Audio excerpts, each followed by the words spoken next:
just a short review about. So yesterday we started talking about the ahkam, where sharia, where the fiqh goes around, or where the fiqh will put all the rulings in the right location.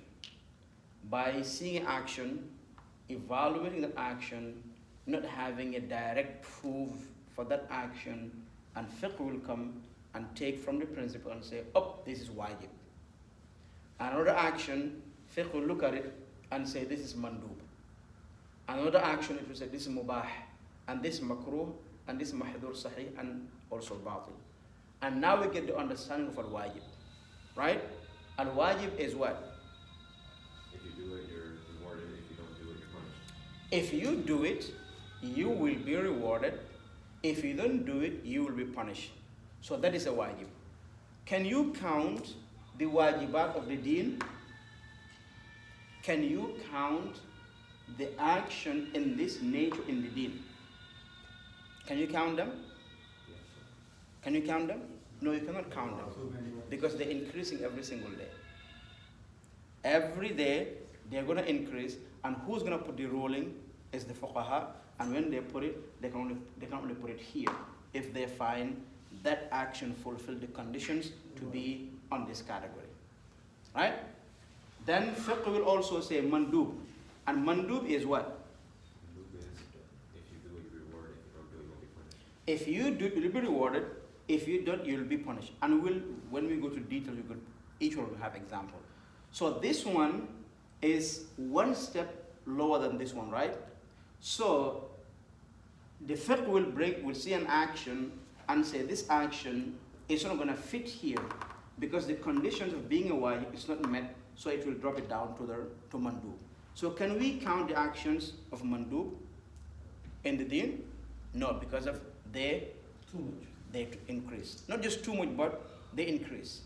Because people bring new things, new ways, and they all have to be fitting in one of these, and they're gonna be mandub, right?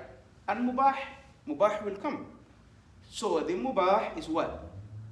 Which is not rewarded, not punished. Mubah can be understood as neutral.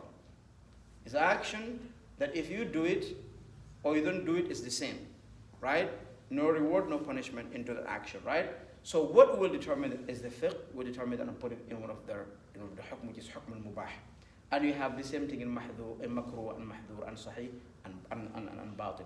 So do you understand the concept of al-batil? And al-sahih.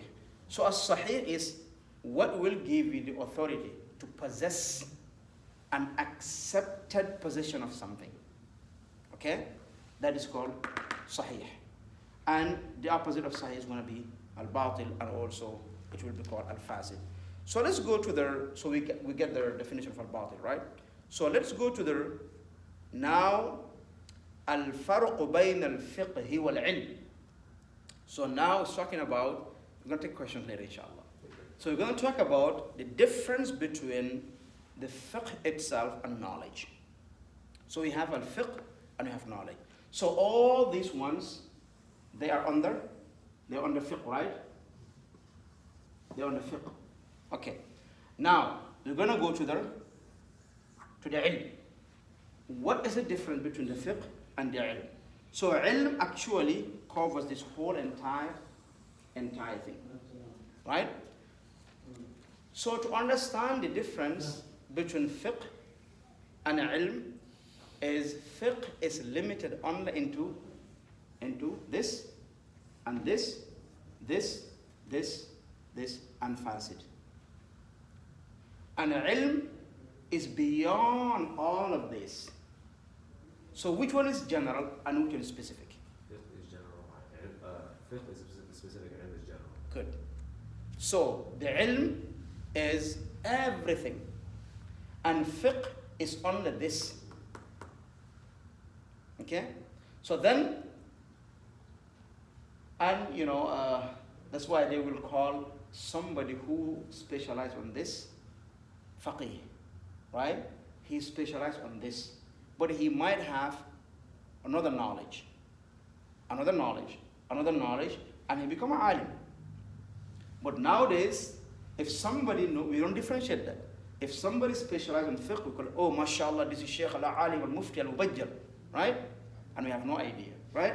So then the fiqh, if somebody specializes in fiqh, they specialize on the ahkam, on putting the ahkam into right position of the hukm. That's the job of the fuqaha, okay? And ilm is more general, right? That's why he said in ta'rif, he said, al-fiqh akhas min al-ilm.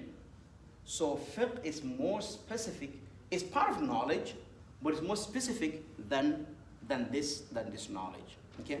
So the fiqh, again, I'll repeat and continue repeating. If you want to know a faqih, is the one who is very smart, not just smart, but know the tools to put an action into one of these 7 stations, or 7 rooms, or 7 windows, whatever you want to call them, right? So that is the faqih. He will be able to see an action that has no evidence, clear evidence from the Quran and the Sunnah, and say that is wajib based on these tools, because that action fulfills the principles of being under the category of wajib, and it applies in everything. And this one is the easiest thing to differentiate, al-sahih and al-batil, because that authority of possession that is accepted is going to be, if it is accepted by the people, Sharia will come and put a seal on it, right? If it is not accepted, it's going to be batil or fasid, right? And for example, if somebody have their wife, right? There's a lot of traditions around getting married, right? But if the whole entire city said, today is somebody else's wedding, can somebody have a question, okay, can that qualify them to be alone with this wife in the room? Can somebody have a problem with that? Because they did the process of getting married. So that we don't have to, we just having that in possession, have control of it, that makes the person, that process itself becomes sahih. But if they run with the woman and then they say, okay, me and you are husband and wife, and we're good, and they continue, is it accepted by our souls? No. Is that process okay? That process fasid is batil. Is batil. So that's the difference between the sahih and the batil. So now today all I want to know is the difference between the knowledge, when we say knowledge. So if you want to describe ilm, if you want to say nisbat al-ilm ila shakhs, taqul alim, right? It's a alim, right? How about this when you say faqih? Faqih? Faqih. So why is it faqih? It's because his knowledge, or this title, is limited to knowing the rulings, right? Knowing how to put the actions in these 7 rulings, right? But the alim must know all these things and beyond and beyond and beyond, and they become alim. That's what they call a scholar, right?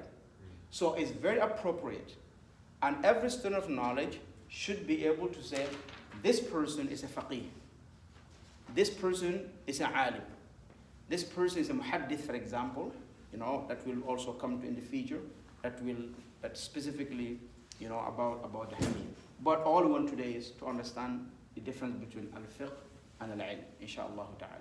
We'll stop from here.